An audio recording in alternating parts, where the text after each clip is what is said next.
Quand on est chrétien, pas seulement quand on est marxiste et qu'on entend ce mot, bien sûr, on entend « malheur à vous, les riches, car vous avez votre consolation ». Et dès lors, on pense à une condamnation de la richesse, et même, au fond, à une malédiction de la richesse. Et en contrepoint, on va faire l'éloge de la pauvreté en lien avec la béatitude qui précède. « Heureux, vous, les pauvres, car le royaume est à vous. » Le partage a l'air clair. Les pauvres sont heureux, ils sont en possession du royaume, et les riches sont malheureux, car ils ont leur consolation. En fait, c'est pas si clair que ça. Quand on se souvient que c'est le Verbe qui parle, il faut penser que sa parole est assez transcendante pour éviter, vous voyez, des sortes de partages aussi, on pourrait dire, grossiers. On peut aussi se souvenir que Jésus est le rabbin par excellence, et donc qu'à une question, il répond par une autre question, qu'il est familier des polémiques, et que plus c'est paradoxal, mieux c'est. Et de fait, on est face à une parole extrêmement paradoxale, parce que si le royaume est aux pauvres, suivez-moi, hein, ça veut dire que ça les console. Alors ils ont aussi leur consolation. D'ailleurs, le royaume est à eux, c'est au présent de l'indicatif, donc ils ont leur consolation maintenant. Vous voyez, c'est pas le parallèle entre une consolation qu'on n'aurait pas maintenant et on aurait une consolation future, et ceux qui l'auraient maintenant qui ne pourraient pas l'avoir plus tard. Quand même, et le royaume est à eux. Et puis, ils sont eux-mêmes riches. Ils sont riches même du royaume. Donc, déjà, on est face à un problème, et ce problème, c'est un paradoxe, puisque une sorte d'inversion, les riches en fait sont pauvres, les pauvres en fait sont riches. Bon, mais alors qui est riche, qui est pauvre? Mais ça nous laisse entendre, vous voyez, ce paradoxe, un constat. Et ce constat, c'est que toute condamnation ou toute critique de la richesse se fait toujours en quête de richesse. C'est-à-dire que la notion de richesse et le désir de richesse est tellement élémentaire et tellement premier que finalement il est inévitable. Et que même lorsqu'on fait l'éloge de la pauvreté, c'est pour nous montrer que la pauvreté nous conduit à la vraie richesse. Dès lors, la question n'est pas la question de la condamnation de la richesse, mais plutôt de qu'est-ce que c'est qu'une richesse, qu'est-ce que c'est qu'une vraie richesse. Comprenez? Quand on regarde plus loin dans Saint Luc, puisque j'étais dans Luc chapitre 6, si on arrive au chapitre 12, 33, vous avez ce passage très célèbre. Faites-vous des bourses qui ne s'usent pas, un trésor inépuisable dans les cieux, où ni voleur n'approche, et que aucune mythe ne détruit. Bon, autrement dit, c'est très curieux ce raisonnement, puisqu'il s'agit de faire le meilleur placement, le plus durable. Non seulement on ne sort pas de la logique de la richesse, mais même on voit pris en exemple une certaine forme d'anticipation économique. Qu'est-ce qui échappe au vol? Qu'est-ce qui échappe à la mythe? Ce que ne dit pas le texte, c'est qui est le voleur dont il s'agit. Parce que, puisqu'on parle de choses qui sont spirituelles, il se peut que ce qui est à craindre ne soit pas un voleur extérieur, mais le voleur qu'on est soi-même. On ne sait pas. Je dis ça juste pour montrer que si on est dans un autre registre, il ne faut pas avoir aussi une lecture trop grossière de ce passage-là. Vous avez bien sûr, après la dénonciation, après avoir dit qu'il faut une vraie richesse, le trésor inépuisable, où est-il? C'est là que doit être votre cœur. Mais après, vous avez une parabole un peu plus loin, au chapitre 16, parabole très célèbre du mauvais riche et du pauvre Lazare. On dit que c'est un riche, qui ne laisse même pas les miettes de sa table au pauvre Lazare, qui lui n'est honoré que par la langue des chiens, mais on comprend que c'est un riche qui fait mauvais usage de ses richesses. Donc c'est un riche mauvais, il peut y avoir des bons riches, ce que nous laisse entendre d'ailleurs ce qui était dit précédemment, et même une autre parabole qui est la parabole de, curieusement d'ailleurs, de l'intendant infidèle, vous savez, qui se conclut avec la parole « Faites-vous des amis avec le malhonnête argent », avec le mammon, hein, la richesse malhonnête. Même la richesse malhonnête peut devenir bonne. C'est curieux. Si elle tend vers une amitié ou vers une communion. Vous voyez, la condamnation du riche, on commence à s'en éloigner ici. Enfin, cette question sur la richesse culmine dans l'évangile selon saint Luc, avec bien sûr l'épisode de Zachée, le publicain, le petit homme qui monte sur le sycomore. Et Zachée, qui est un publicain, c'est un riche. Et c'est un bon riche qui va se faire des amis avec le malhonnête argent, précisément. Puisqu'il dit qu'il va, après avoir vu Jésus du haut de son arbre, qu'il va donner, c'est l'arbre de vie, c'est l'arbre de la croix, bien sûr, la symbolique de l'arbre est très importante. Je vais donner la moitié de mes biens aux pauvres, et si j'ai extorqué quelque chose à quelqu'un, je lui rends le quadruple. Je suppose que, bon, il n'a pas dû extorquer non plus tant que ça, puisque s'il peut rendre le quadruple et donner en même temps la moitié de ses biens aux pauvres, vous voyez, donc vous faites un peu le calcul, c'est que la moitié suffit à rendre au moins le quadruple. Enfin,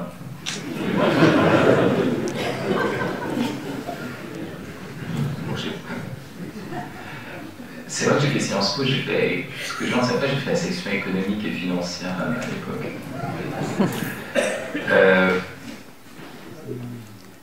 Mais c'est assez curieux parce qu'au final, vous avez cette parole de Jésus qui est une parole énorme. Aujourd'hui, quand il commence par aujourd'hui, c'est fort, mais pensez au larron, toujours dans Saint-Luc, aujourd'hui, tu seras avec moi en paradis. C'est analogue. D'ailleurs, le larron, il est sur l'arbre aussi. Aujourd'hui, le salut est arrivé pour cette maison. Aujourd'hui, tu seras avec moi. Aujourd'hui, le salut est arrivé pour cette maison. Donc, on a commencé par la condamnation des riches, et voilà que où vient le salut dans la maison d'un riche. Bon, d'un riche qui prend une certaine décision quand même, mais quand même, d'un riche. Le chameau est passé par le chat de l'aiguille, sans doute en se dégraissant un peu. Alors, là, plus loin, vous avez la célèbre parabole. Alors, elle est connue chez un autre évangéliste, la parabole des talents, mais chez Luc, c'est la parabole des mines. Et là, vous avez un renversement complet, parce que ce qui est dit à la fin de la parabole des mines, c'est cette parole à tout point de vue décisive, qui est d'une profondeur un peu insondable. À tout homme qui a, on donnera, mais à qui n'a pas, on enlèvera encore. On a l'impression d'une profession de foi ultralibérale. Ceux qui ont, on leur donne plus, et ceux qui n'ont pas, on leur enlève même ce qu'ils ont. Enfin bon, mais s'ils n'ont rien, qu'est-ce qu'ils ont? Enfin, vous voyez, bon, là encore, vous voyez, c'est un rabbin qui parle, il nous donne à réfléchir. Mais vous voyez que soudain, on est dans un renversement complet, parce que là, c'est le riche qui est béni. Celui qui a, on devra donner, c'est le signe de la bénédiction. Donc on est là profondément déconcerté, et c'est bon signe. La question reste ouverte, la question même se creuse, et c'est normal. Si la parole de l'Évangile est une parole révélée, ça veut dire qu'elle transcende notre simple raison. Qu'elle nous donne à penser plus qu'elle nous donne des recettes ou des solutions prémâchées. Qu'elle nous donne même d'être responsable, de répondre. Sens premier d'être responsable. Et donc, ça n'est pas dans la Bible une liste de solutions évidentes pour résoudre tous les problèmes comme le croient les fondamentalistes. Elle ne nous épargne pas la tâche de penser, et même elle met en évidence des questions. On pourrait dire que c'est le principe de la révélation. Vous savez, une révélation, comme le dit très bien mon ami Jean-Luc Marion, elle ne vient pas répondre à nos problèmes. Elle donne une réponse, et à nous de chercher quelle est la question. En fait, on ne sait pas quelle est la question. Vous savez très bien, quand Jésus lui demande d'être saint, c'est la première chose à laquelle vous pensez. C'est pas du tout la solution à vos problèmes. Hein. Pas du tout. Peut-être de ne pas l'être, mais la solution à tous vos problèmes. Nous, est-ce qu'on fait ce qu'on veut? Est-ce que c'est la sainteté? Est-ce que c'est le royaume? Enfin, pour ma part, c'est pas aux premières choses que je pense quand on me demande ce que je désire. Donc je dois découvrir quel est le désir qui correspond à cette réponse, quelle est la question qui est sous-jacente à cette réponse, et donc je dois creuser en moi. Voyez. Alors bien sûr, ici, étant philosophe et pas théologien, je suis parti de là pour engager une réflexion plutôt philosophique. Et je vais vous dire tout de suite, quand on est philosophe, on parle à partir des principes. Donc, certains d'entre vous seront déçus parce que je ne vais pas donner, je ne dis pas des solutions, ça vous l'avez compris, mais même des applications, des déductions immédiatement pratiques. Je vais d'abord me situer au niveau des principes. Qu'est-ce que c'est qu'une richesse? Qu'est-ce que c'est qu'une possession? Et c'est ça l'enjeu, vous voyez, de la réflexion. Maintenant, vous verrez, ça n'est pas sans intérêt, ni sans conséquences pratiques, que chacun pourra appliquer prudentiellement à sa situation propre. Parce que si j'étais tout de suite pratique, vous voyez, il me manquerait de connaître la situation unique dans laquelle vous êtes placé, avec ce qu'on appelle votre devoir d'État, mot deux fois atroce, puisqu'il contient le mot devoir et le mot État, à mes yeux, bon, dans une famille gauche, faillant, mais gauche libertaire en plus. Bon, je me suis révolté, vous savez. Je me suis révolté contre la révolution. Mais ce qui est certain, c'est que nous devons à chaque fois réfléchir au devoir d'État comme la question du lieu incarné où nous nous trouvons et où s'exerce vraiment notre justice, notre charité. Sinon, on va être dans des rêves de charité. Si j'étais religieuse, missionnaire au fin fond de l'Afrique, que de bien ferais-je? Mais là, je travaille en entreprise à Paris, vous voyez, c'est pas possible, il n'y a pas de... Mais le devoir d'État, que c'est là que se joue la sainteté, c'est pas ailleurs. Oui, quand nous serons dans une... Si la société française était plus chrétienne, je pourrais commencer à évangéliser. Mais c'est un raisonnement de base, à peu près. Parce que sinon, il y a la persécution. Oui, enfin bon... La persécution ouvre l'espace même du témoignage, comme vous le savez, c'est pas un obstacle, c'est au contraire le lieu même. Bon. Donc, l'obstacle fait partie, en fait, du témoignage qui en grec se dit d'ailleurs partir. Donc, vous comprenez que ici, on va penser au niveau des principes, on va essayer de réfléchir à ce qu'est, clairement, sincèrement, mais surtout objectivement, une richesse. Et dans un premier temps, je voudrais marquer les limites, et même, je dirais, les ambiguïtés des critiques que l'on fait ordinairement à la richesse. Je vais prendre 3 types de critiques. La première, ce sera celle de l'avare, la critique de l'avarice. Vous verrez pourquoi c'est une critique extrêmement limitée et ambiguë. Ensuite, je vais critiquer la morale, qu'on pourrait appeler une morale de modération et de conversion, très fréquente parmi les chrétiens. Et je vais vous marquer aussi sa limite et peut-être même son contresens.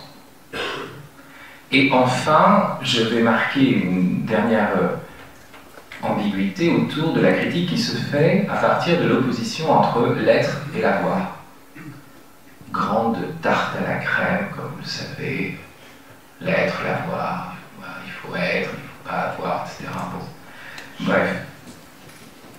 Je commence par l'avare. Figure comique et tragique par excellence, comme vous le savez.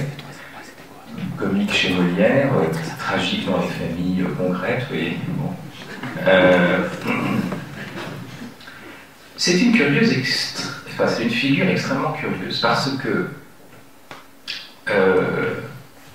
l'avare n'est pas un matérialiste. Qu'est-ce que conserve l'avare? Qu'est-ce qu'il accumule? De l'argent. Et il limite énormément ses dépenses. Qu'est-ce que veut l'avare? Non pas acheter effectivement des choses, mais avoir un pouvoir d'achat toujours plus grand qui lui permet de rêver à toutes les choses qu'il pourrait acheter avec. Et s'il n'achète rien, c'est pour garder son pouvoir intact. Parce que acheter une chose, ce serait diminuer son pouvoir, vous voyez. De la même façon, comme dit l'autre, épouser une femme, c'est renoncer à toutes les autres femmes, sauf une. À quoi Jean Paulhan répondait ne pas épouser une femme, c'est renoncer à toutes les femmes plus une. Parce que, de fait, l'avare ne possède rien. Si ce n'est quelque chose qui est un fantasme mental de pouvoir posséder d'innombrables choses. Mais il ne va rien dépenser. Vous voyez, c'est comme quand vous renoncez à faire un choix, parce que ça risque de trop déterminer votre vie, et de réduire le champ des possibles. Mais à la fin, qu'est-ce que vous faites? Eh bien, refusant de prendre une quelconque des sorties, vous tournez sans fin sur l'emploi. Et c'est ce qui se joue, bien sûr, avec l'avare. C'est une sorte de pathologie spirituelle. C'est pas un matérialisme, c'est un spiritualisme, l'avarice. Alors, on va forcément critiquer l'avare comme la figure peut-être du possédant ou du riche qui ne veut rien laisser. Mais en réalité, c'est beaucoup plus compliqué que ça. Parce que la première chose, c'est que l'avare se contente de peu, en réalité. Du point de vue matériel, il se contente de peu. L'avare, son paradoxe, c'est qu'il vit comme un pauvre. Et que même, il pourrait, d'une certaine façon, nous apprendre à vivre comme des pauvres, à vivre de moins. Sauf que lui, il vit moins pour pouvoir fantasmer plus. C'est pas la prière, le contrepoint chez lui, c'est vraiment le fantasme de tout ce qu'il pourrait acquérir, et même cette idée qu'il possède une puissance cachée, à l'abri des voleurs. On peut rien lui voler, il peut loger, puis il a sa cassette normalement qui est cachée. Et on ne sait même pas, parce que comme il a tellement peur des voleurs, on ne sait même pas qu'il est riche. Parce que s'il est pauvre, c'est non seulement pour préserver son pouvoir d'achat intact, mais aussi pour éviter de signaler sa richesse. Il pourrait dès lors exposer son pouvoir d'achat à une menace. Donc c'est un être extrêmement curieux parce que si l'on se fie aux apparences, mais ce n'est pas des simples apparences extérieures, c'est des apparences concrètes dans sa vie de tous les jours. Il va manger une soupe infecte, il va s'habiller avec des habits élimés, etc. Il est pauvre. L'avare est la manifestation peut-être la plus éclatante du pauvre. Et en même temps, bien sûr, il a stocké du pouvoir d'achat. Alors, quand on va le critiquer, on va oublier le fait que cet homme se contente de peu matériellement, même si derrière il y a ce grand fantasme mental, Et on va le dénigrer, mais le dénigrer, l'avare, ça rend service au prodigue. Parce que qu'est-ce que va dire le prodigue? Il va dire, non, non, il faut dépenser, il faut acheter. Et d'une certaine façon, la critique de l'avarice est tout à fait compatible avec le consumérisme. Avec même l'idée que, plutôt que d'être avare, on doit vivre avec des crédits à la consommation. C'est exactement l'inverse. La prodigalité jusqu'au crédit à la consommation, jusqu'à creuser une dette que tout le monde voit d'ailleurs. Mais là, on achète, on achète. Alors on va dire aussi même, pas simplement on achète, il faut dépenser, il faut même donner éventuellement, parce que selon cette logique-là, du consumérisme, il ne faut pas oublier que le consumérisme a réfléchi au don. Tous les grands penseurs libéraux ont bien réfléchi au don, vous savez bien ce qu'ils vous disent. Ils vous disent que, du point de vue libéral, rien ne donne mieux que de poursuivre ses intérêts égoïstes. Vous connaissez ça? Vous voulez créer des emplois. Si vous commencez à vivre chichement, ça ne va pas marcher. Il faut dépenser à fond. Et alors, vous allez entretenir des tailleurs, enfin des gens qui vont faire des vêtements, vous allez entretenir des cuisiniers, des produits de luxe, des danseurs, vous allez créer de l'emploi. Vous savez tous très bien que les théoriciens du libéralisme ont appelé le fait de vouloir faire l'aumône à un pauvre un effet d'éviction. C'est-à-dire que quand vous aidez un pauvre, vous mettez de l'argent dans un secteur d'économie qui n'est pas porteur. Mieux vaut investir dans ce qui est à la mode et ce qui est porteur, donc poursuivre, si vous voulez, vos intérêts égoïstes, en réalité mus par la publicité. Dès lors, vous allez, à moyen ou à long terme, permettre à des entreprises de prospérer, de produire de l'emploi et de tirer ce pauvre jusqu'à, vous voyez, le bord de la rue, jusqu'à l'employer enfin, le plein emploi. Mais, alors que quand vous lui donnez de l'argent, vous l'assistez d'une part, vous l'encouragez à rester à la rue, et en plus, vous n'aidez pas la croissance économique. Donc vous voulez donner, la logique du don, encore une fois, peut être réemployée. On dit, mais c'est le génie de la fable des abeilles de Bernard de Mandeville, qui est un texte majeur du libéralisme. Vous devez réfréner votre appétit de compassion, votre pitié, au nom du don. Ne pas faire l'aumône au nom du don. Voilà. Mais donc, qu'est-ce qui va? C'est un éloge radical de la dépense, et de la dépense égoïste, et de la dépense et de l'acquisition dans tous les domaines. Et vous voyez, ça montre bien que la critique de l'avare ne suffit pas comme critique et comme pensée de la richesse. Alors, deuxième possibilité, ce que j'appelle la morale de la conversion de l'appétit et de sa modération, une manière de réfréner l'appétit. Qu'est-ce qu'on va dire dans ce cas-là? L'homme veut posséder toujours plus. Il veut augmenter sans fin ses richesses. Et c'est normal. Vous voyez, on part d'une anthropologie du désir illimité. Curieusement, cette anthropologie du désir illimité, d'un toujours plus, hein, en grec on dit une pléonexie de la richesse,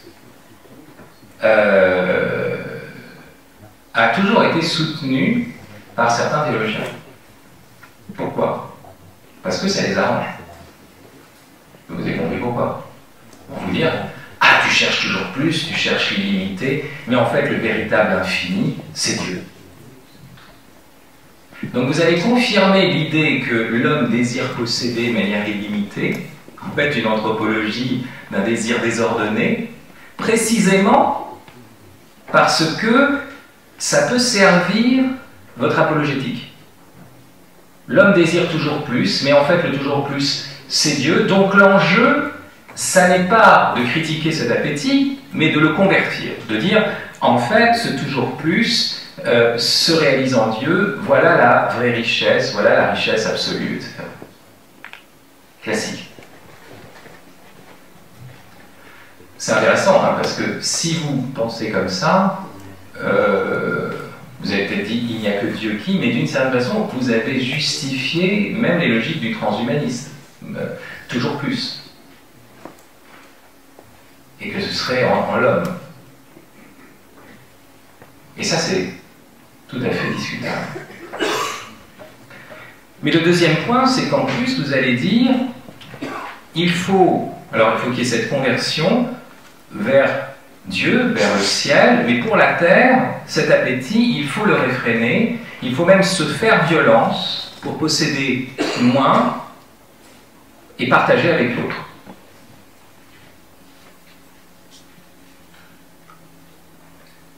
Alors, ça pose quelques problèmes, comme vous le voyez. D'abord, on présuppose que l'appétit naturel de posséder est en soi illimité, voire même qu'il nous apparaît d'abord, enfin, que sa tendance première est mauvaise et qu'il faut de l'extérieur le limiter. Et cette morale où on vous dit faites-vous violence et limitez votre appétit de posséder. La morale, c'est se faire violence, s'empêcher dans son appétit. Donc, ça pose un énorme problème.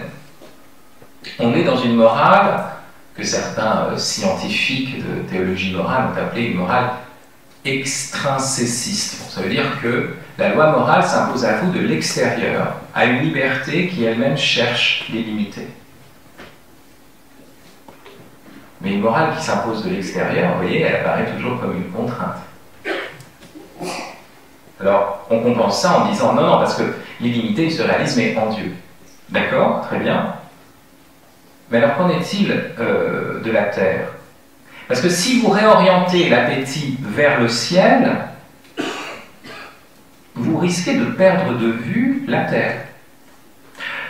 Dans ce cas-là, on livre la question de la possession terrestre à l'anarchie, aux puissances mondaines, sinon aux démoniaques. Et si on vous dit, cherchez un trésor dans les cieux, la vraie possession est dans les cieux, d'accord, mais qu'en est-il de ma possession ici-bas? J'ai pas de discours là-dessus. Après tout, faites comme vous pouvez, même si vous n'avez pas de discours. Le Christ ne dit rien sur l'économie. La Bible ne parle pas d'économie. Vous parle du ciel. C'est tout. Et puis une fois que tout est reporté vers le ciel, hop, tout s'ordonne automatiquement ici-bas. Ça s'appelle du fondamentalisme. C'est la charia sans la charia, si vous voulez. C'est une charia charismatique. Une charismatique, je sais pas comment je vais. C'est ce que j'appelle le problème de Saint François. Saint François s'oppose au premier capitalisme, celui de l'accumulation, celui où le bourgeois et les valeurs bourgeoises vont l'emporter sur les valeurs nobiliaires. Et vous avez cette scène fondamentale dans la vie de Saint François, vous en avez plusieurs, hein, bien sûr. Le moment où il se met tout nu devant son père et il lui rend tous ses biens, bon, il ne veut plus être même un héritier, mais le moment très important où il donne son manteau, parfois vous avez écrit François donne son manteau à un pauvre. Oui, mais qui est ce pauvre? C'est un chevalier que François n'est pas. François est le fils d'un marchand, drapier, un peu usurier, qui voyageait souvent en France pour son commerce, pour ça qu'il a appelé son fils français. Et tout d'un coup, c'est le bourgeois qui a de quoi avoir ce que, par son argent, si vous voulez, ce que le noble devrait avoir par sa naissance. Donc l'argent l'emporte sur le sang. Et cette découverte de François, c'est l'idée que le monde des valeurs traditionnelles, des hiérarchies fondées sur la naissance, s'effondre.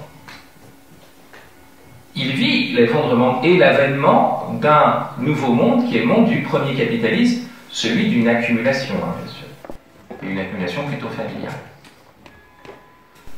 Alors, la grande question, mais c'est qu'est-ce que c'est que la vraie richesse? C'est aussi la question de François. Ou qu'est-ce que c'est la valeur qui est à l'abri de tous les renversements de valeur et surtout de cet écroulement? Un monde peut s'écrouler. Le monde qu'on croyait impérissable, celui de dynasties, celui-là s'effondre. Alors il se dit, ben, voilà, il faut épouser d'âme pauvreté parce que c'est Dieu la source de toute valeur. Et recevoir les choses comme venant de Dieu, c'est les recevoir dans la plus grande richesse. C'est la contemplation qui va nous faire voir la richesse des choses. Et ce passage célèbre où, avec Frère Massé, je crois, enfin, ils vont mendier à les portes, et puis on ne leur donne pas grand-chose, ils ont quelques miettes de pain. Alors ils se mettent dans une clairière, il y a une fontaine, il y a une pierre, alors ils posent les miettes de pain et il dit à Frère Massé, regarde l'immense festin que nous avons là. Et alors Massé dit, oui, quand même, enfin, on n'a pas donné grand-chose, c'est quand même des miettes. Il dit, oui, mais ça nous a été préparé par Dieu. Cela nous a été préparé par Dieu. On n'a peut-être pas une belle table, etc., mais on a la nature autour de nous, on a cette belle fontaine, on a cette pierre, on a cette... Vous voyez, ça c'est très important, hein. Il faut oublier que dans la mentalité écologiste de nos jours, c'est un moment de référence, si vous voulez. Et donc François épouse la pauvreté, attend de tout recevoir de la providence, mais ça va poser un problème, parce que l'ordre franciscain va être un ordre mendiant, et qu'est-ce que suppose un ordre mendiant? Une économie du surplus. Ça veut dire quoi? Ça veut dire exactement ce qui se passe dans beaucoup de communautés religieuses qui vivent dans la pauvreté. Nous vivons dans la pauvreté, nous sommes des mendiants, donc nous vivons avec les invendus de la grande distribution. Donc, nous laissons aller la grande distribution. Le problème des ordres mendiants, c'est qu'ils ne s'interrogent pas sur ce qu'est la juste possession et la juste production.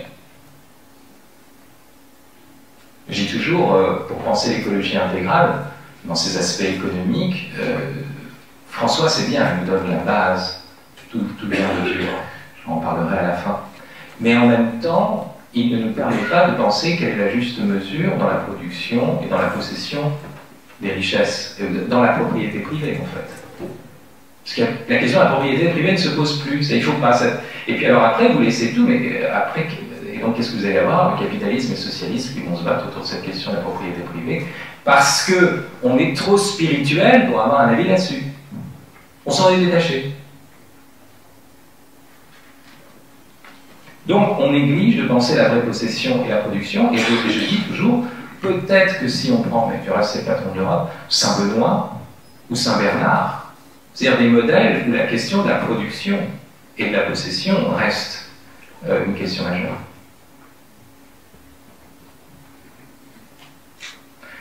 Donc vous voyez, si on parle simplement de cette conversion de l'appétit limité vers le ciel, qu'en reste-t-il de la terre? Et si on parle en plus d'une simple modération en se faisant violence, qu'en reste-t-il de notre appétit naturel de posséder? Appétit naturel de la propriété privée, on pourrait dire.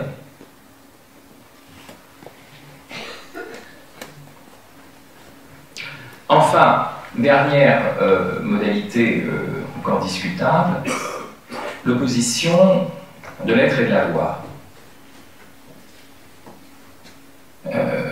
Cet être, ça peut être celui de la vertu, hein, comme on l'a entendu, quelque chose qui est spirituel. Comme dit Molière dans Les Femmes savantes, hein, il est riche en vertu, cela vaut des trésors. Mais qu'est-ce qui se passe quand vous dites que l'essentiel est d'être et non d'avoir, ou plutôt, il faut être et non plus chercher à être et non plus chercher à avoir? Vous passez à côté de la spécificité humaine. Parce que le propre de l'être humain, c'est l'avoir. Affirmation d'Aristote. Quels sont les êtres qui n'ont pas? Les anges. Les anges, ils n'ont pas besoin d'avoir des possessions extérieures. d'abord qu'ils sont immatériels, parce que d'une certaine façon, tout ce qu'ils ont est en eux. Il n'y a pas d'extériorité, il n'y a pas non plus une logique de fabrication de savoir-faire de leur part, etc., comme ça arrive pour nous. Et comme vous le savez, qui veut faire l'ange fait la bête. Derrière le fantasme d'un être sans avoir, c'est aussi celui d'une régression bestiale, celui d'un naturisme qui ignore complètement ce qu'est la nature humaine. Mais, parce que être sans avoir, c'est être à poil. Hein. Ça, vous avez compris que c'est vraiment sans avoir du tout. Sans avoir, donc sans vêtements, sans maison, sans livre, sans rien. Vous êtes tout nu. Vous êtes tout nu et vous voudriez que tout adhère en fait à votre substance, qu'il n'y ait rien d'extérieur, mais tout adhère à votre substance. Donc en fait, c'est être comme les autres animaux. Vous avez entendu ce terme, hein, terme très important. Il ne faut pas dire l'homme et l'animal, il faut dire l'homme et les autres animaux, parce que l'homme est un animal, mais ce n'est pas une bête. Mais c'est un animal, rappelez-vous. Je pense que, d'ailleurs, peut-être c'est un des enjeux aussi, à la fois l'oubli que nous sommes des animaux, donc nous avons besoin d'une économie matérielle, mais aussi l'oubli que nous sommes des animaux rationnels, avec des mains, c'est-à-dire que nous avons des avoirs, à la différence des autres animaux. Et ce point est très important, l'homme est un animal, n'est pas une bête. Or, les bêtes, elles ont tout ce qu'il leur faut qui adhère à leur substance. Elles n'ont pas des couteaux ou des couteaux suisses, elles ont des griffes, ou des serres, ou des cornes, elles n'ont pas des vêtements, elles ont leur pelage. Quand on dit que la vache a des cornes, il ne s'agit pas, comme dit Aristote, il le remarque, hein, d'un avoir. Ça ne renvoie pas à la catégorie d'avoir, ça renvoie à la catégorie de la substance. En fait, ce qu'il veut dire, c'est la vache est cornue. La vache a des sabots, c'est pas comme l'homme a des chaussures. Vous voyez? Il faut dire que la vache est, bon, sabotée, si vous voulez. Et la vache folle qui est sabotée, enfin. Là, quelle est la différence pour nous? Vous voyez, c'est que, vous pouvez dire, bon, quand même, regardez, l'oiseau a un nid. L'oiseau a un nid, là c'est extérieur. Est-ce que ce qui distingue l'avoir de la substance, c'est que c'est extérieur? Mais non, parce que ça fait encore partie de sa substance, le nid de l'oiseau. Pourquoi? Même si c'est extérieur. Parce qu'il le fait par instinct.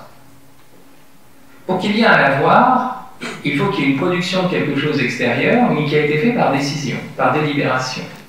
Donc quelque chose qui est non seulement extérieur, mais qui est aussi contingent, qui pourrait ne pas être, qui pourrait ne pas avoir cette forme-là.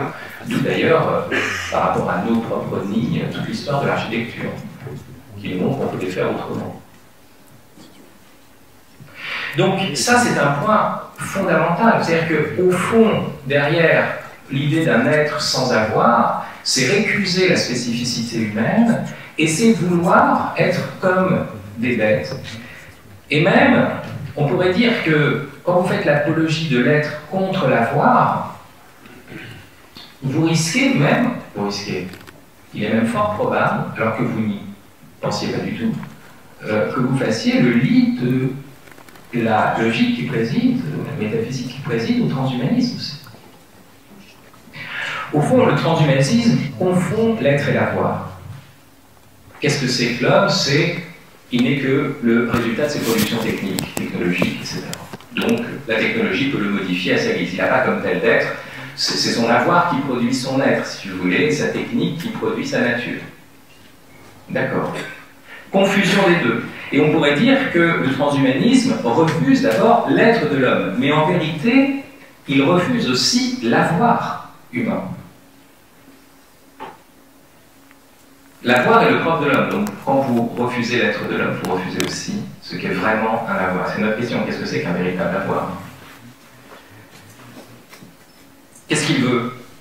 Il veut qu'on agisse comme par instinct, avec des algorithmes, qu'on ait des implants, mais il ne faut plus que ce soit extérieur. Il ne faut plus qu'on ait devant nous des outils qui exigent des savoir-faire, mais que tout soit implanté de telle sorte que tout relève de l'automatisme.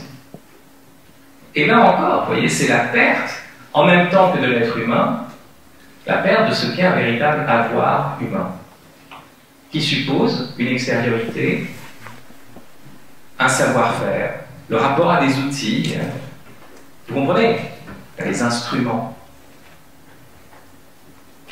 Donc, l'enjeu, c'est de distinguer être et avoir, mais de les articuler. Et la grande question, vous voyez, c'est la grande erreur quand on oppose être et avoir, c'est qu'on ne voit pas que l'un est lié à l'autre, que nous avons à être, et notre être est un être d'avoir, et que la véritable interrogation, c'est quel est l'avoir qui correspond à notre être?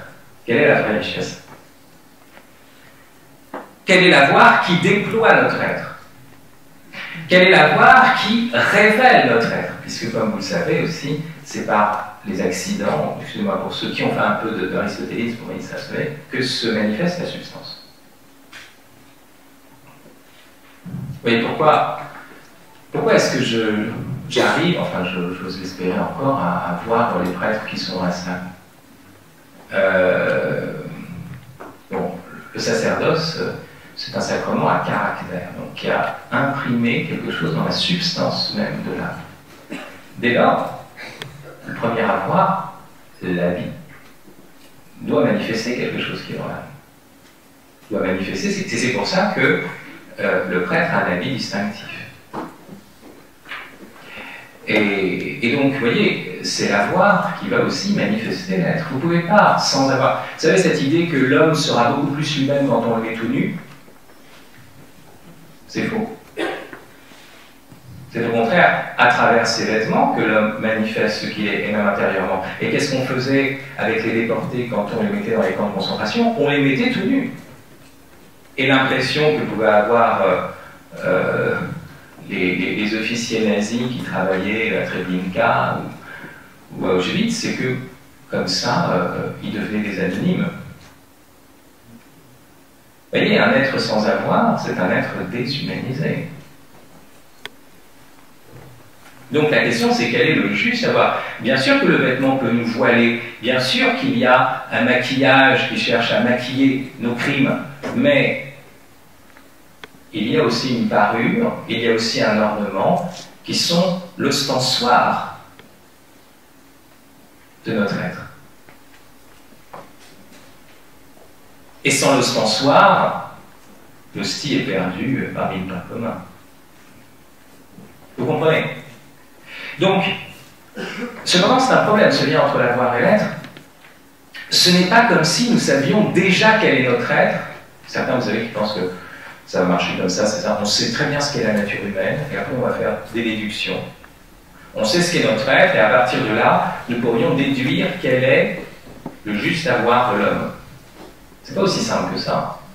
Parce que c'est toujours à partir de certains avoirs que nous découvrons notre être.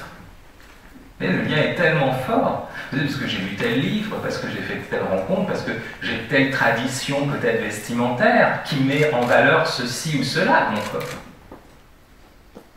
si je suis dans une culture, je ne sais pas moi, dans le monde sadomasochiste, vous savez, où on inverse, où on cache le visage et les mains et on montre les organes sexuels, par exemple. C'est une certaine présentation de l'être qui pose d'énormes problèmes. En revanche, si j'ai une culture où le vêtement est là pour mettre en évidence le visage et les mains, vous comprenez? Voilà, je suis dans une culture qui déjà manifeste quelque chose de l'homme, comme être de parole. Et de parole incarnée, de parole où le verbe est aussi manuel, c'est un charpentier. Donc, il y a une difficulté pour penser le rapport de l'être et de l'avoir, et il ne suffit pas de faire une simple déduction à partir d'un être qui nous serait immédiatement donné. C'est une vraie difficulté. Et c'est pour ça qu'il faut s'interroger sur quel est le juste avoir. Ce n'est pas donné dès le départ. Et ça ne peut se comprendre qu'à travers les cultures, qu'à travers aussi, sans doute, des révélations. J'en arrive à mon deuxième point, deuxième grande partie, après ces limites. On arrive à la partie positive, on en a déjà parlé, sur la vraie possession. Ce qu'on vient de voir, c'est que l'homme est un être d'avoir et même qu'il a à être. Il est à avoir et il a à être. Et ces deux premiers avoirs, du mot avoir en latin, habitus, habere, c'est la vie et l'habitat. Curieusement, notre langue le dit clairement. Les vêtements qui sont produits juste après le péché, alors il y a cette ambiguïté, il y a deux histoires de fabrication des vêtements. Parfois c'est les pêcheurs eux-mêmes qui les font, et puis après il y a un autre passage où c'est Dieu lui-même qui fait les premiers vêtements à l'homme. Vous voyez, c'est pour dire, il y a des avoirs qui peuvent voiler la substance, enfin l'écraser, la contrarier, et puis des avoirs qui peuvent au contraire le déployer. Il ne s'agit pas de retourner à une nudité originelle.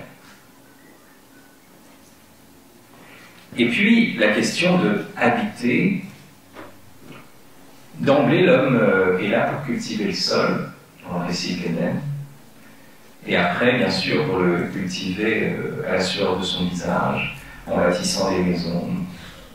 Mais déjà, ça nous en dit long, c'est que le cœur de l'avoir au service de l'être, il s'agit de posséder pour une famille.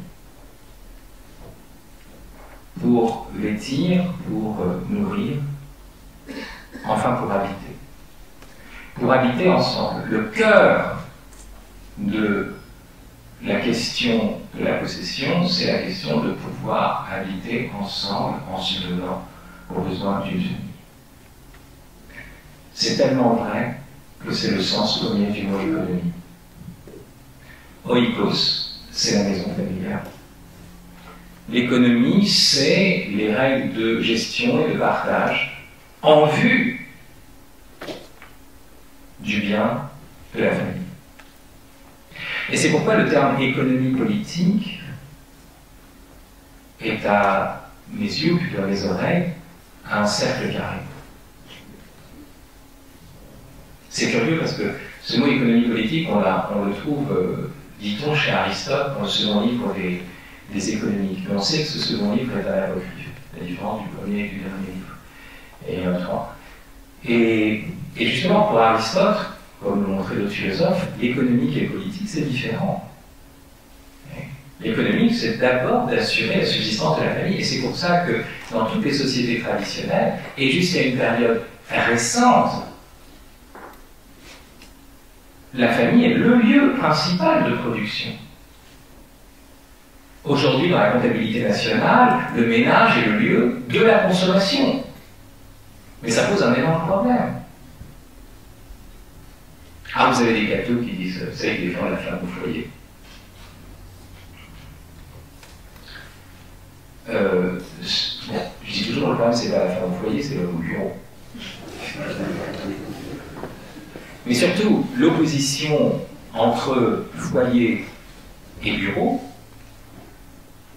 domicile et bureau, comme sur vos iPhones, vous savez, vous pouvez mettre...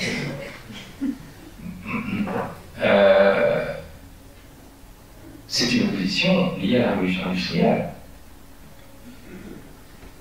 La demeure était le lieu de l'économie. Regardez, Jeanne de Chantal. Oui, Jeanne de Chantal. Qui était mariée, Baronne de Chantal. Son mari faisait de la politique avec le roi, il n'était pas souvent sur leur terre, et elle, c'était la maîtresse de maison, c'est-à-dire qu'elle faisait fructifier la terre, etc. Et si Marie rentrait, il était d'abord stupéfait, c'était sa femme, la maîtresse, alors que lui, il était obligé d'être un petit peu courtisan, etc.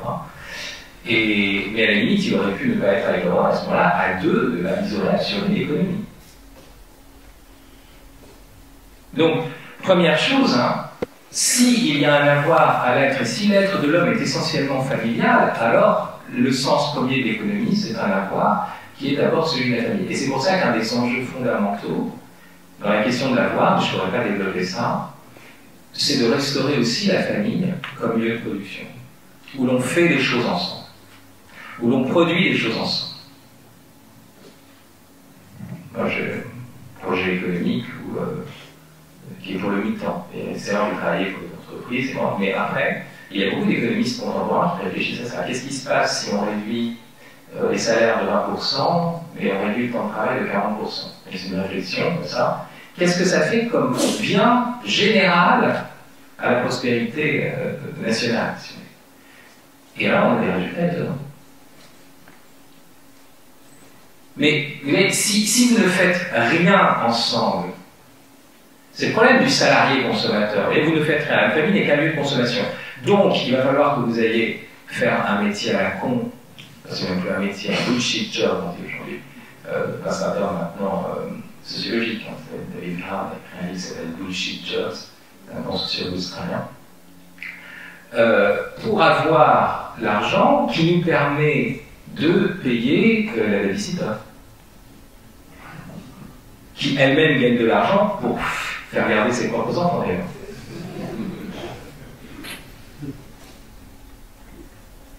Et donc l'économie n'est plus qu'une économie marchande, et on oublie cette économie de subsistance familiale qui est pourtant la base de l'économie, la base de la vraie possession.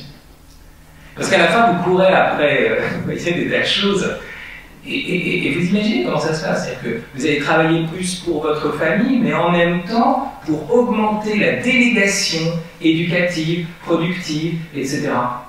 Et donc pour perdre votre famille. Vous ne faites plus rien ensemble, sinon l'amour. Et encore. Bon, c'était une parenthèse sur l'usage de l'iPhone dans le lit conjugal. Alors, deuxième point. Qu'est-ce que c'est que avoir vraiment quelque chose? Alors justement, dans ce texte très ancien de Xénophon qui s'appelle l'Économique, il y a, qui consiste en un dialogue entre Socrate et Critobule.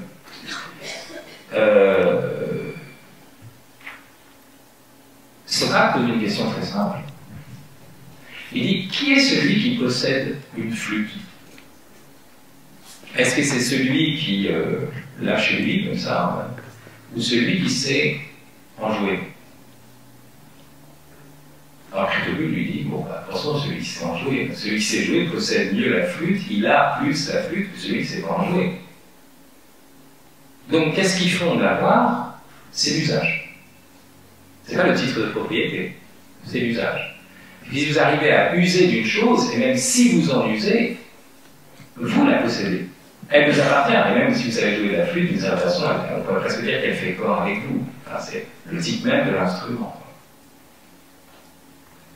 Alors Critobule, qui est quand même rusé, il dit oui, mais quand même celui qui ne sait pas en jouer, et pour qui la flûte n'est apparemment un apparent bibelot d'inanité sonore, il peut en user en la vendant. Ah, ça c'est génial, parce que vous avez l'origine de l'économie marchande. Qu'est-ce que fait le marchand? C'est celui qui sait user de toutes les choses dont il ne sait pas user. Réfléchis. C'est un usage sans usage. On pourrait dire même que c'est un usage qui est du côté de l'usure plutôt que de l'usage. C'est-à-dire que je ne sais pas jouer de la flûte, je ne sais pas piloter une moto ou un avion, mais je peux les vendre. En les vendant, j'en use d'une certaine façon. Ça, c'est très intéressant. Et vous voyez comment l'inflation de l'économie marchande, de cette économie qui n'est plus pour l'oikos, qui mérite peut-être même plus son nom d'économie, en tout cas si elle est plus au service de l'oikos, vous voyez, aboutit à cette logique où on perd l'usage réel des choses pour réduire tout usage à son usage marchand. Et ça, c'est très étonnant, parce qu'à la fin, ça va contaminer même les objets qu'on aura. On aura non plus des choses qui exigent un savoir-faire, une pratique, comme une flûte, mais on aura des marchandises qui n'exigent qu'une consommation. Parce que vous voyez, le marchand use sans user, mais le consommateur aussi use sans savoir user. Qu'est-ce qu'il fait? Il appuie sur le bouton de son iPod et il déclenche de la musique, mais il ne sait pas jouer un instrument.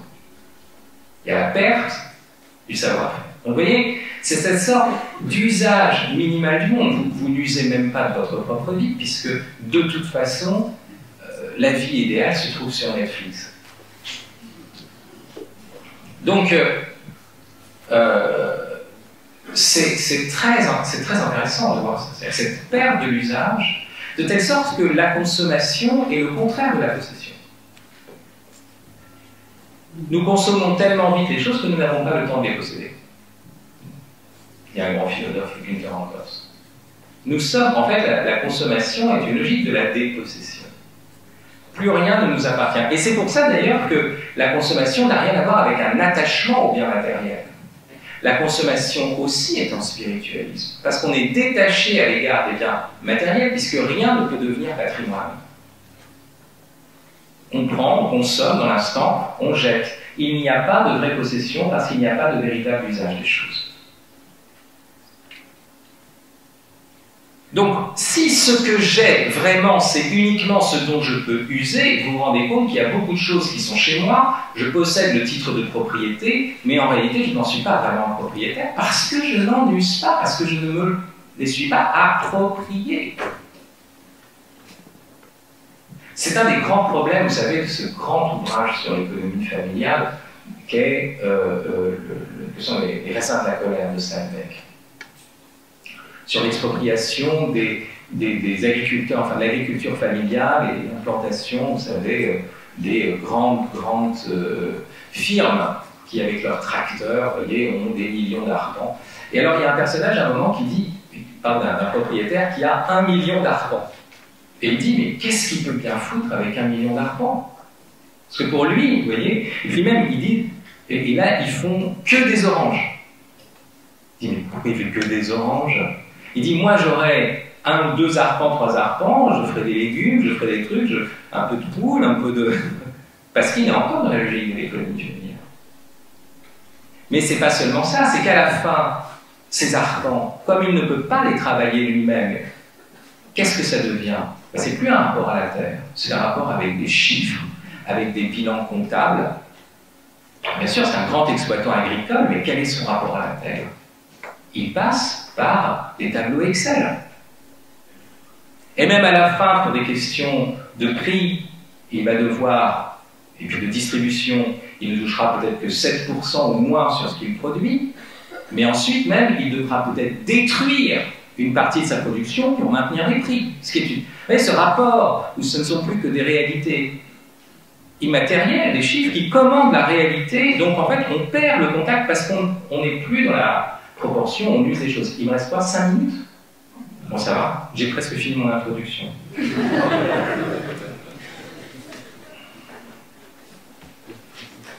Vous comprenez? Donc, je ne ferai pas ma dernière partie pour finir. Une autre fois.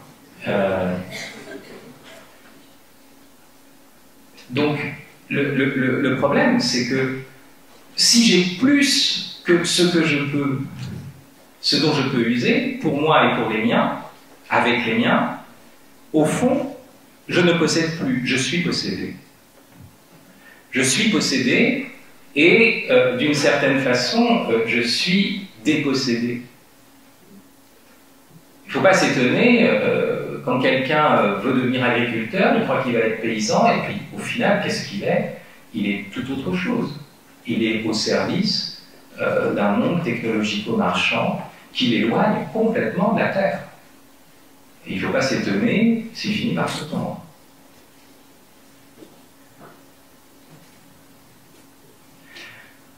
Donc, je n'ai vraiment que ce dont j'use. Et si j'ai 4 maisons, en fait, je risque fort de n'en avoir aucune. Oui, c'est la vérité. Parce que la maison est mienne que dans la mesure où j'en use, où je l'habite, ou même elle est portée par l'atmosphère familiale. Sinon, autant être James Bond et aller de grand palace en grand palace. James Bond dans la figure de l'homme libéral. Alors que les Piochons deviennent des figures de plus en plus chrétiennes. À l'époque du transhumanisme, je veux dire. C'est des figures de résistance. Un jour, je ferai un texte sur les Piochons. Je pense que c'est un lieu majeur de ma pensée. Je me suis rendu compte tardivement. C'est bien quand il nous reste très peu de temps de faire exprès juste pour agacer les organisateurs, d'étirer fin de la conférence avec des digressions. Attendez, moi j'ai mis combien d'heures pour venir ici? Alors maintenant, vous me laissez parler, quoi. Bon. Tant que c'est intéressant, bon, je le présume quand même. Donc, le dernier point, toujours sur cette question de la possession, c'est que c'est l'usage qui prime. C'est pas tellement la production. Il faudrait faire attention à ne pas tomber dans ce fantasme où je ne possède vraiment que ce que j'ai produit. C'est pas vrai, parce que entre le fabricant de guitare et le guitariste, qui possède le mieux la chose? Et la génie des Grecs, c'était de dire, non, attention, c'est l'usage qui est le lieu le plus élevé de la possession, c'est pas la production. Donc vous voyez, c'est un bon usage. Vous pouvez ne pas avoir produit tous les légumes que vous mangez, c'est bien de manger ce qu'on a produit, mais en même temps, d'abord vous devez les cuisiner, on peut supposer c'est bien, mais surtout, vous voyez, si vous en avez vraiment l'usage, si ces nourritures, vous arrivez à les déployer dans un repas qui déploie la vraie convivialité humaine, vous voyez, c'est ça qui compte. C'est pas de se dire, oh, c'est moi qui fais le petit pois, regardez comme il est beau. Mais il y a quand même un autre point qui est un point fondamental, et pour finir justement, je reviens à la Bible, et à un passage décisif du livre des rois, premier livre des rois, que vous connaissez tous par cœur, l'histoire de la vigne de Naboth. Histoire très chère au pape François, qui en a souvent parlé, et qui a fait souvent référence aussi au livre complet qu'a écrit saint Ambroise sur la vigne de Naboth, qui est un livre très important pour penser richesse et pauvreté dans l'Église. Ça se passe dans le cycle d'Élie, du prophète Élie, et c'est alors que Akab, vous savez, le fameux époux, son épouse est fameuse aussi, Jézabel, est roi. Et donc, voilà que ce roi qui a déjà beaucoup, et qui même a plus que ce dont il peut user, mais il se trouve qu'il y a ce pauvre Naboth qui a une vigne qui est à côté de son palais. Donc, vous voyez, ça l'arrangerait de faire son jardin d'agrément dans cette vigne qui est à côté du palais. C'est mieux plutôt que de faire quelques mètres supplémentaires dans un autre endroit. Alors, voilà le passage. Naboth de Yisraël possédait une vigne à Israël à côté du palais d'Akab, roi de Samarie. Et Akab parla ainsi à Naboth, « Cède-moi ta vigne pour qu'elle me serve de jardin potager, car elle est tout près de ma maison.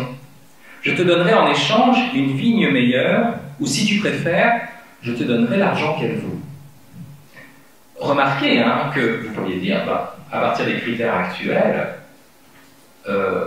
Akab est l'homme le plus juste qui soit. Il lui propose de lui donner de l'argent en échange, ce qu'elle vaut, ou alors il lui dit, tu as une vigne, d'accord, je vais te donner un domaine viticole. Plus grand, il lui dit bien plus grand. Donc, l'argent, il n'est pas floué, on pourrait dire, et puis un domaine plus grand, c'est même une manière à nos yeux de prospérer. Mais pourquoi est-ce que l'argent n'est pas une vraie possession? Et pourquoi est-ce que le domaine viticole plus grand n'est pas une possession aussi grande que sa petite vigne? Comment se fait-il que? Parce que Naboth va répondre à Akab, « Le Seigneur me garde de te céder l'héritage de mes pères. » Chose incroyable. La petite vigne est plus grande que le grand domaine viticole. Pourquoi? Parce que c'est l'héritage des pères. Et là, on a une nouvelle dimension qui n'est pas simplement celle de l'usage. Ne m'appartient vraiment ou profondément parce que je suis un être historique, donc il faut que ce soit conforme à ma substance, parce que je suis un fils et pas un simple individu. Et parce que je suis un père, parce que quand il dit l'héritage de mes pères, qu'est-ce qu'il veut dire aussi? L'héritage de mes fils, le legs que je ferai à mes fils. Donc au fond, ne m'appartient vraiment que ce dont, profondément, que non seulement ce dont je sais user, mais si j'en use et en plus j'en hérite, et si en héritant je le cultive avec les miens, et si en le cultivant avec les miens je le lègue à mes fils, alors vous avez une possession dans la pleine extension du terme.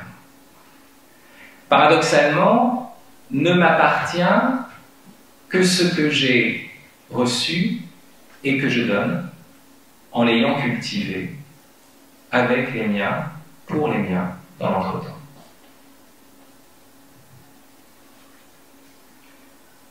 Vous voyez que si l'on parle comme ça, et ça me conduit à ma conclusion, la dernière c'était sur le don, pour revenir sur la question du don, mais bon, j'en fiche. Je lis cette partie.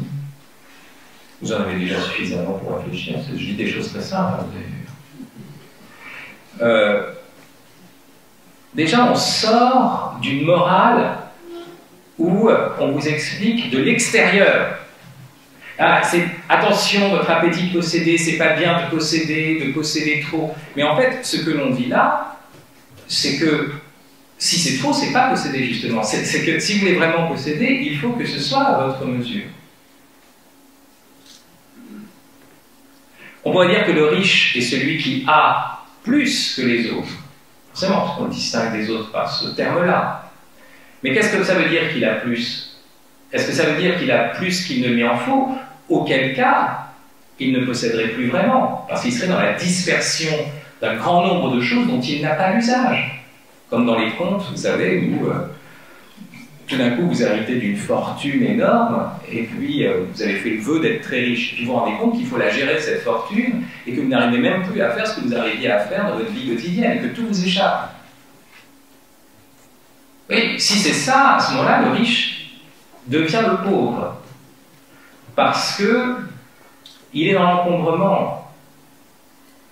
Et même, il vole aux autres tout ce qu'il a en plus, parce qu'il y a peut-être certains qui en ont besoin. Donc, c'est un problème. Maintenant, si on dit que le riche, c'est celui qui a plus, c'est-à-dire non pas en termes d'extension au-delà de sa mesure, mais en termes d'intensité, il possède davantage, au sens de plus profondément. À ce moment-là, c'est celui qui a juste ce qu'il lui faut et qu'il peut posséder vraiment. Dès lors, vous comprenez, la logique de la vraie richesse, c'est pas une logique de l'oubli de la possession matérielle, c'est la recherche de la juste possession matérielle. Et dès lors, la morale qui s'applique à cela, c'est une morale qui ne dit pas arrêtez de posséder trop, voilà, qui dit posséder. Allez-y. Posséder vraiment, posséder à fond. Ce que tu as, est-le. C'est tout. Mais vous voyez quelle exigence. Là, vous découvrez combien il y a de choses que vous n'avez pas chez vous, des choses que nous n'avons pas en général. Donc, ce vers quoi je voulais vous mener, c'était l'idée que c'est pas de l'extérieur que se joue une éthique de la richesse, c'est de l'intérieur même, à l'intérieur même de la possession. C'est-à-dire que la possession implique son auto-limitation, parce qu'il faut qu'elle me soit proportionnée, sinon je ne possède plus.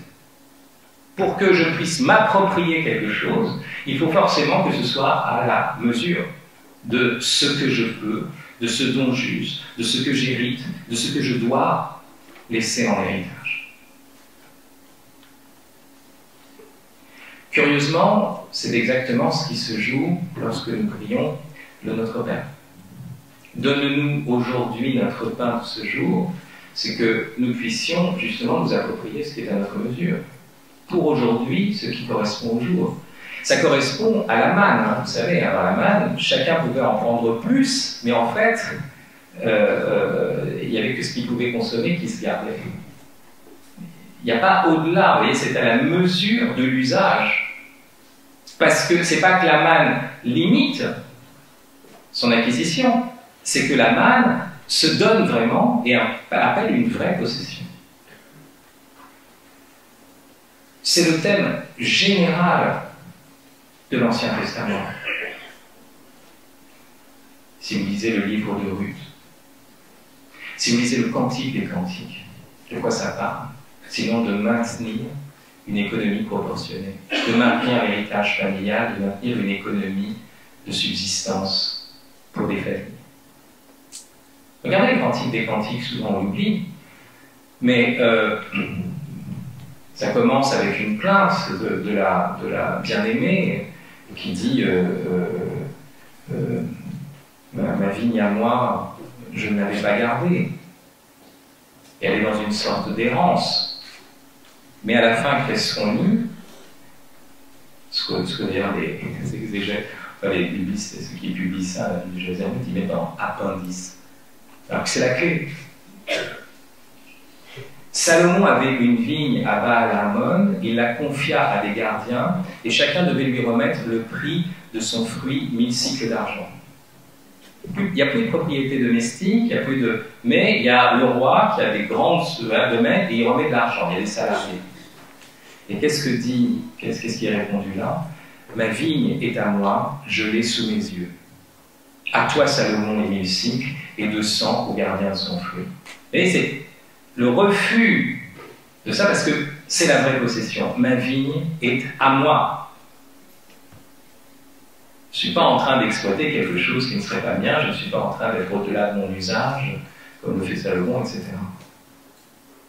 C'est le grand thème du jubilé aussi.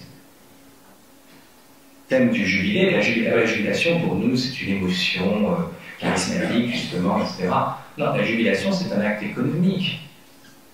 La jubilation c'est au terme de 50 années où il y a eu des échanges, où des gens bien sûr ont fait des mauvaises spéculations, etc. Ils ont dû vendre leurs biens, peut-être même se vendre eux-mêmes, mais après 50 ans, on sonne la trompette Yobel, du bélier, la corne de bélier, et chacun est réintégré dans son héritage. Alors vous imaginez, c'est un peu une utopie, hein, bien sûr. Mais ça veut dire que qu'est-ce que c'est qu'une vraie économie? C'est justement que chaque famille ait de quoi vivre, de quoi produire, qu'elle ait sa maison avec son domaine, parce que c'est le sens même de l'économie. Et c'est la mesure même de l'avoir. Donc, je vous invite à lire notamment le Deutéronome et puis le Lévitique sur ces questions. Mais vous souvenir qu'on ne peut pas lire le Nouveau Testament sans se référer à l'Ancien, que le Christ même ressuscité commente les Écritures. Sinon la résurrection devient un magnifique son et lumière pour nous aveugler. Et que c'est à l'intérieur de l'histoire d'Israël où la dimension économique permet d'éclairer les paradoxes des paraboles que je vous ai montrées tout à l'heure. Donc,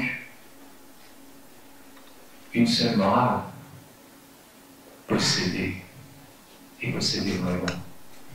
Voilà, merci.